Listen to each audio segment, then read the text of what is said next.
Meskipun diterjang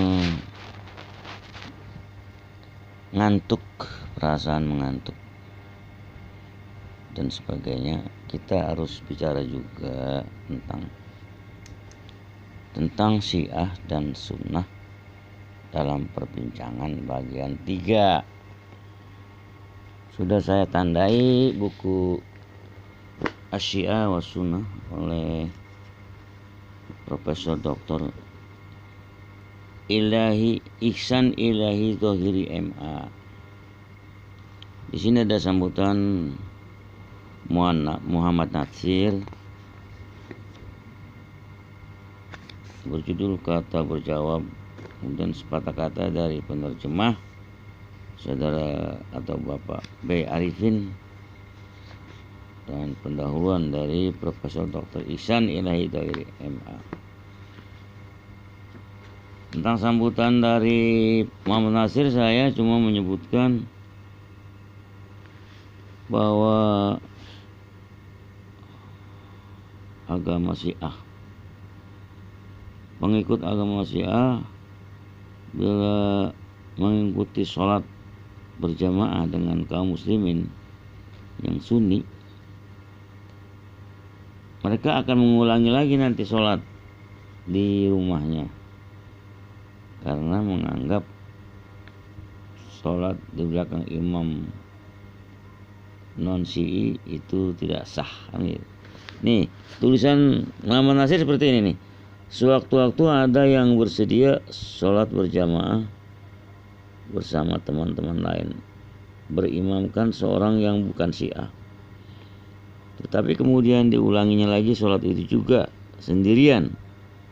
Menurut pelajaran yang mereka terima, tidak sah sholat bila diimami oleh seorang yang bukan Syiah. Bukan hanya Syiah, Ahmadiyah pun begitu, LDII pun begitu, lembaga dakwah Islam yang disebut itu, atau apa itu ya.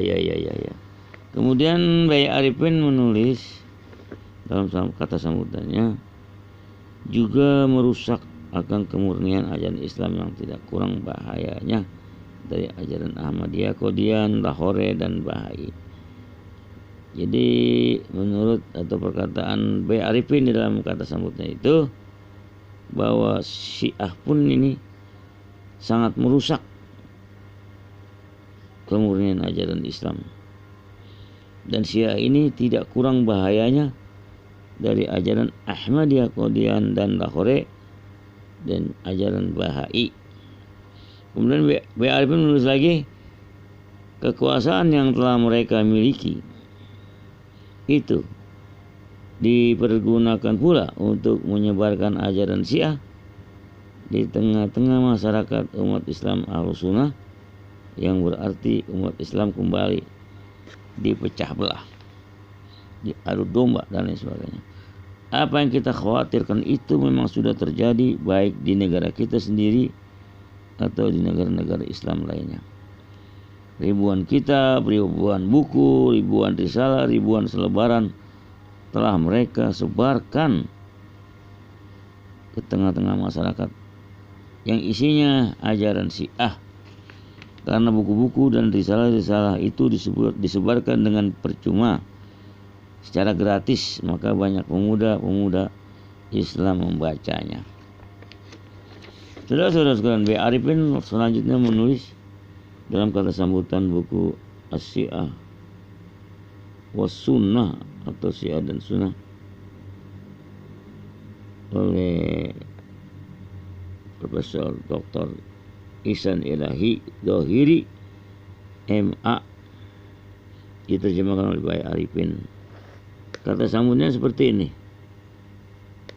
Memang perlu setiap umat Islam Indonesia mengetahui akan ajaran-ajaran dan akidah golongan Syiah, dengan mengetahui isi kitab-kitab yang mereka karang, baik tafsir, hadis, tarikh, dan riwayat-riwayat hidup pemimpin-pemimpin mereka, agar umat Islam lebih-lebih pemuda-pemuda dan pelajar-pelajar jangan terperosok ke jurang akidah dan ajaran Syiah yang menyimpang dan menyesatkan.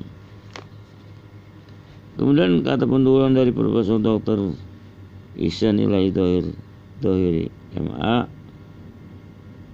beliau menulis, begitu banyak kata-kata itu dipergunakan, kata-kata persatuan dan kesatuan dipergunakan oleh Syiah. Begitu banyak kata-kata itu dipergunakan sehingga tidak sedikit jumlahnya kaum muslimin yang terpedaya olehnya. Bila mereka tidak mengetahui apa yang tersembunyi di balik tabir, yaitu tipu muslihat, kelicikan, desas-desus dan kemungkaran kaum Syiah. Paham Qadianiyah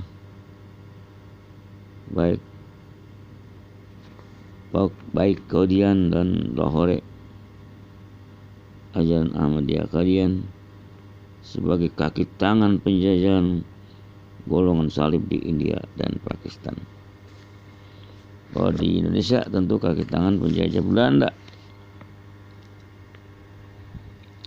Syiah adalah anak didik Yahudi yang sudah matang, lalu ditebarkan di negara-negara Islam. Ali bin Abi Thalib menolak Syiah.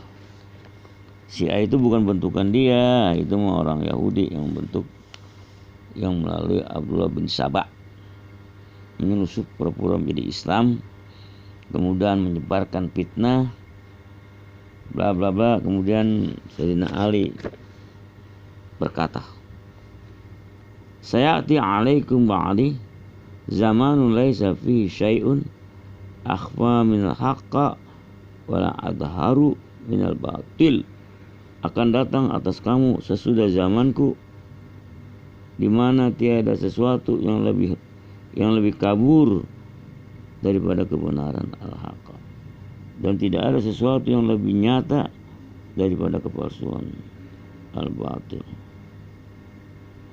Sekarang inilah zaman yang diramalkan oleh Ali bin Abi Thalib dengan ucapan yang beliau yang katakan yang berbunyi, "Fama aktsarul kadzib fihi wa ma afdhahu."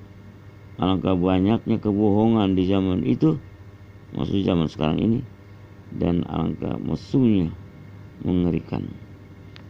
Golongan Syiah sejak beberapa waktu yang silam sudah mulai giat menyebarkan kitab-kitab yang penuh dengan kepalsuan dan kebohongan di negara-negara Islam.